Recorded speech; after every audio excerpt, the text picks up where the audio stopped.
second thing, well, back to our first question, which is what's so important about unit vectors? So we need to find theta, the angle between this force vector and the pipe that it's sort of acting on. And first of all, by the way, I moved this force back to the origin. The tail of this force vector is back at the origin. It's not out here at the tip. The way it was presented in the book, it was out here at the tip. I moved it back to the origin. Really doesn't change the question because we're still going to find the part of this force that's perpendicular and parallel to this pipe. Doesn't matter where it's applied. It matters in mechanics, so we would have to apply those forces out here at the tip. But in terms of the math, to find the angles between them and the magnitude of the force acting parallel, the magnitude of the force acting perpendicular, it's not important right now. Okay, so I'm just going to keep it back at the origin. That makes our math a lot easier. So going back to, so I'm going to use now the unit vectors, these two, and to find the angle between any two vectors, I take the dot product. Remember, that's these two unit vectors, UAO, and I've represented the other one in red, and I'm going to make the dot product times UF, and that dot product, remember that we get a scalar when we do a dot product, so it's going to be equal to the value or the magnitude of I'm sorry, I used the wrong color. I'm just going to change to black now because we're getting scalars. The magnitude of UAO times the magnitude of UF times cosine of the angle between them, theta. So notice though that the magnitude of any unit vector, these two, is going to be 1. So this dot product is equal to 1 times cosine theta. And that's the dot product of UAO and UF.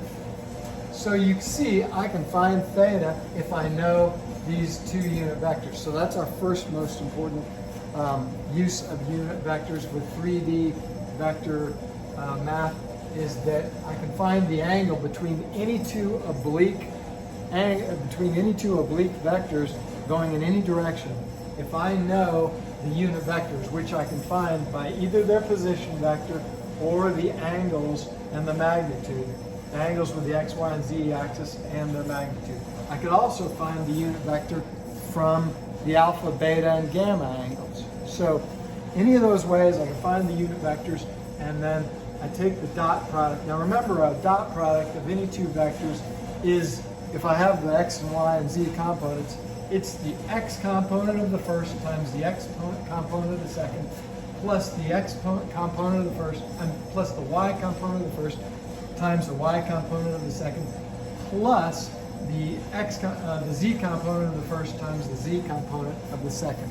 So I take those three products and I add them all up. Now notice, if I had a negative, then one of them would be subtracted. If I had two negatives, then maybe two of them would be subtracted. If I had both of the x components were both negative, they would multiply to a positive. So I'd be back to a positive out of those two. But you have to track your signs in this. And you could get a negative scalar when you do the dot product. That's a possible answer. So you do have to track your signs. But anyway, if I take the dot products of those, I'm going to find what's equal to 1 times 1 times cosine theta, which is equal to just cosine theta. So you can see, if I want to find theta, then I would say theta is equal to this dot product, UAO, dot product with UF, and the theta is equal to the inverse cosine of that quantity. The inverse cosine of that quantity. So, since I can find from those two unit vectors, which are now numerical, I can find this dot product by doing what I just showed you how to do. Then I can find theta by taking the inverse cosine of this quantity. Now notice that if this quantity ended up negative, then the inverse cosine would be between 90 and 180 degrees. If this quantity is positive, and by the way, they should all be less than 1 because cosines and sines can only be values less than 1. But if this value is positive, then I'm going to get an angle between 0 and 90. If you get a number from this dot product that's greater than 1, the absolute value is greater than 1, then you made a mistake and you need to start over and look for a math error. Okay, so that's the first important use of unit vectors in three-dimensional vector math. Second use of dot products, to find a projection of A onto B. Now notice, when we want to find the force, the part of this the component of this 500-pound force, which is parallel to this pipe, that is a projection of F onto AO. And that's really important. So I'm going to erase some of this now and write up, okay, how do we find a projection using unit vectors? So a projection, I'm going to abbreviate it projection of, and I'm going to use my case, of F vector onto AO vector. I'm talking about the position vector. The projection of F onto AO in the direction of AO is going to be equal to AO vector dot product with the unit vector. Oh, I'm sorry, I made a mistake there. This should be the dot product of F, the first vector, onto the unit vector of AO. Okay? And we know the unit vector of AO, and we know the force vector in its x and y components of F.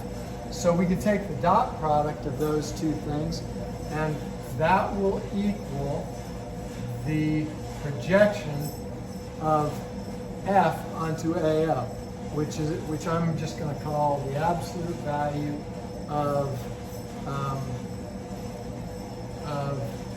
F with a little arrow towards AO. So that's how I'm going to designate the magnitude of the force vector projected onto AO. So take that dot product, and that's what I'm going to find. So notice I'm using the unit vector of AO. So that's a second important use of unit vectors. Third important use is to find components of any vector in the x and the y and the z directions if I know the unit vector for that force and I know the magnitude of that force. And in that case, in this case, like the force vector here, I know I know the unit vector right up here, and I know the magnitude of that force. So if I wanted to find the x, y, and z components, I already found them, but in this case, if we wanted to work backwards and we were just given the magnitude and the unit vector, we could find the x, y, z components by simply doing scalar multiplication of 500 times these three unit vector components. So 500 times 0.183 would go back to being 91.5 in the x direction, and 500 times 0.183 again is the same value in the y direction, and 500 times 0.966 would be 483 in the k direction. So that's a third use of unit vectors, is to find the components in the x, y, and z direction of any vector that we know the magnitude and we have the unit vector. So I hope that's helpful. I'm going to send this out to you all, and I'm going to post it as a YouTube video for other people that are interested in this topic.